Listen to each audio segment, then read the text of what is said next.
There is a fifth dimension, beyond that which is known to man. It is a dimension as vast as space and as timeless as infinity. It is the middle ground between light and shadow, between science and superstition, and it lies between the pit of man's fears and the summit of his knowledge. This is the dimension of imagination. It is an area which we call the Twilight Zone. For a generation of film directors, the Twilight Zone was something to revere. Not only did writer, creator, host Rod Serling make arguably the first serious piece of genre TV, but in his later years, he also gave some of these same guys their big breaks.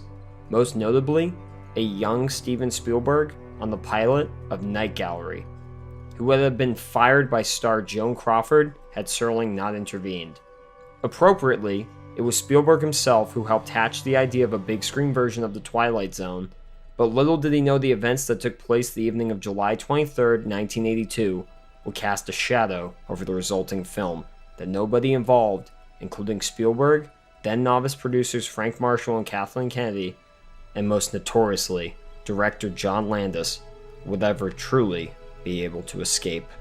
It's mystery, the likes of which you might find in The Twilight Zone, the movie, in this edition of What the F*** Happened to This Movie?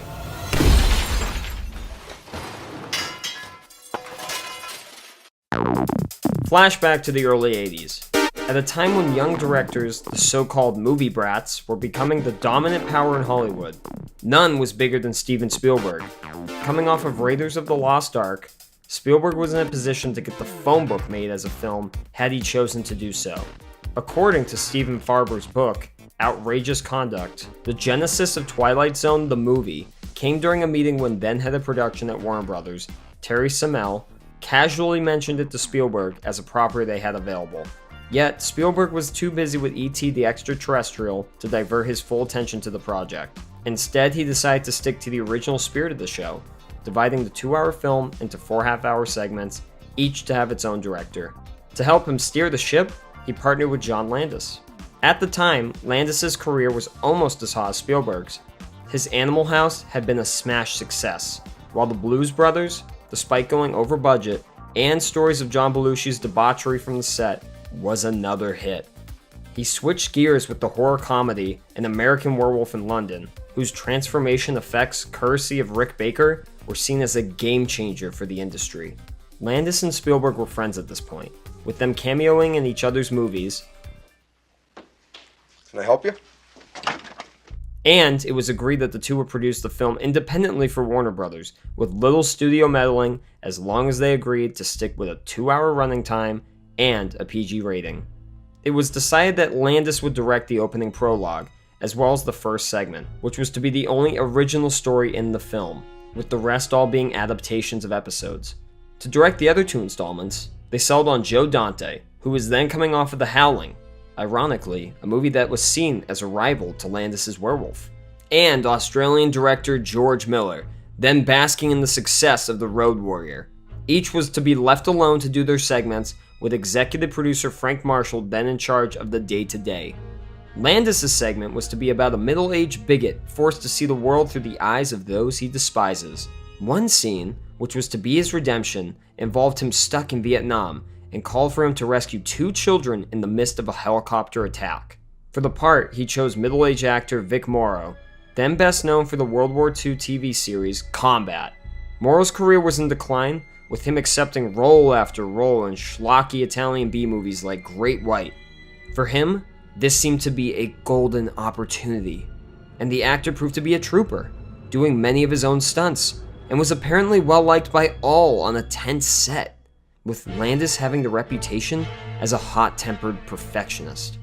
Indeed, his attention to detail was such that, in the pivotal scene where Morrow was to rescue the 2 kids, he insisted on children being used.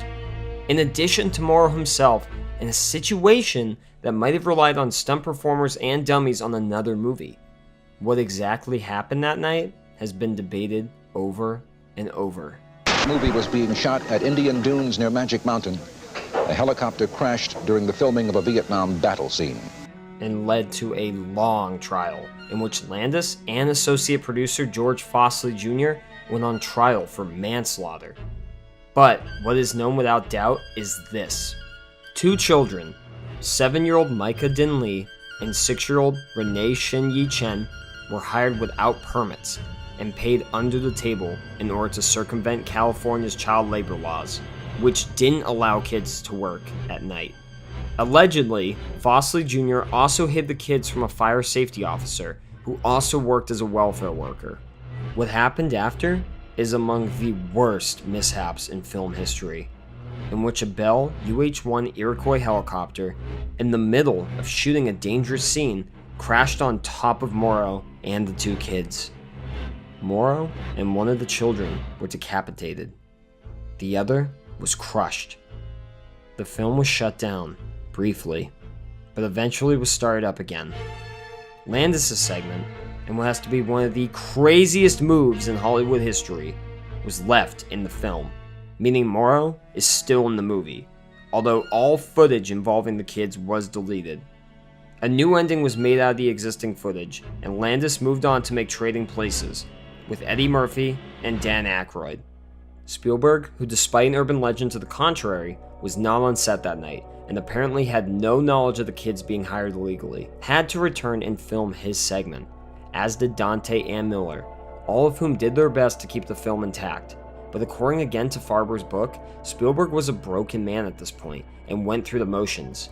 Meanwhile, his producer, Frank Marshall, who was on set that night, ended up going to Europe to start pre-production on Indiana Jones and the Temple of Doom, and his knowledge of the illegal hiring has always been debated, although he was never charged. He would eventually marry Kathleen Kennedy, who at the time worked for Spielberg and ran interference for him with the press.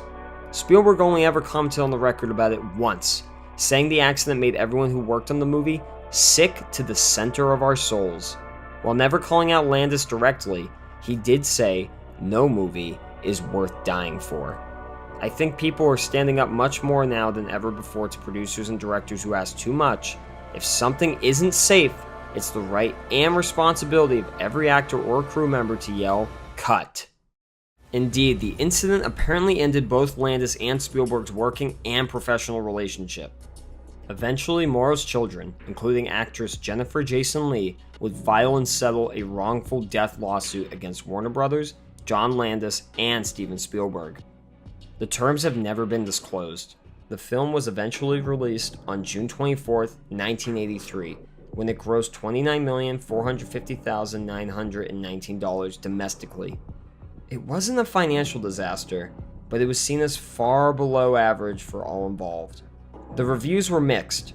Landis' segment was attacked by critics, although some enjoyed his prologue with Dan Aykroyd and Albert Brooks, while Spielberg's segment, an innocuous drama about retirement home residents that become young again, was seen as corny. Ron Howard would do a similar story, better, in Cocoon 2 years later. However, the Joe Dante and George Miller segments were raved about. Miller's segment in particular, a remake of the classic Nightmare at 20,000 Feet, starring John Lithgow in the role originally played by William Shatner, was hailed as a mini masterpiece, where he plays a plane passenger convinced a gremlin is going to cause a plane crash. A third version of this story, starring Adam Scott, was recently made for Jordan Peele's CBS All Access anthology reboot of The Twilight Zone. Critics also praised the score by Jeffrey Goldsmith. It became something of a staple in home video.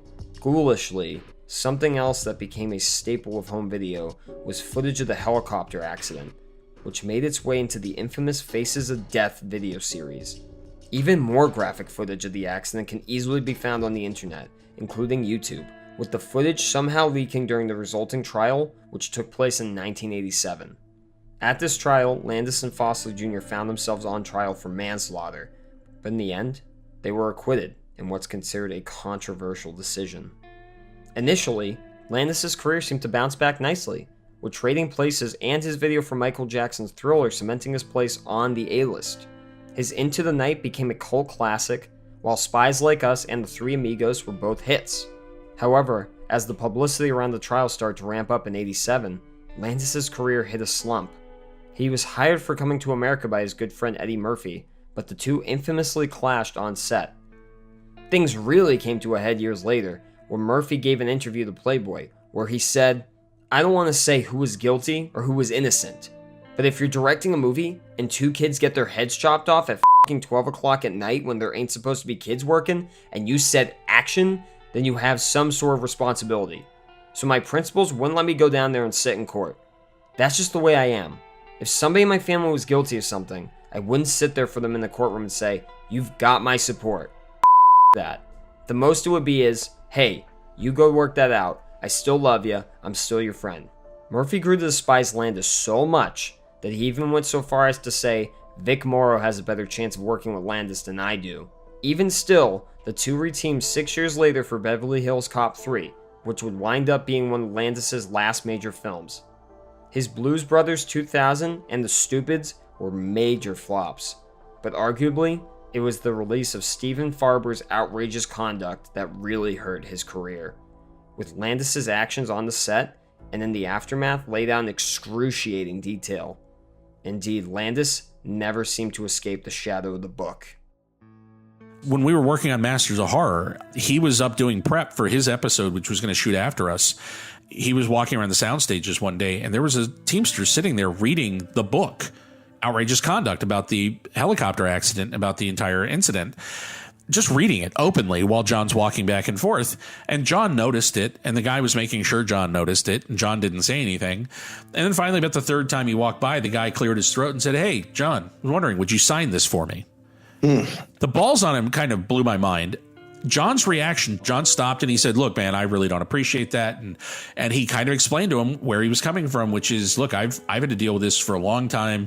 You really don't know anything beyond the book you're holding, so I don't know why you're going to bother me about it, but it's not appropriate and I really don't appreciate it." And the guy went, "Cool, but seriously, would you sign it?" And then John lost his mind and left. At a Grindhouse screening, when Planet Terror was playing, John Landis is sitting 2 rows in front of me at an early press screening, and there's that scene where they fly the helicopter through the zombies, and they tilt it down to cut zombie heads off, and people started to turn to stare at him.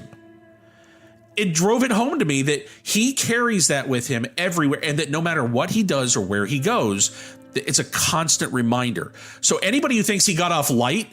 I don't think he got off light, but I think that if he carries that guilt with him every day, that's appropriate.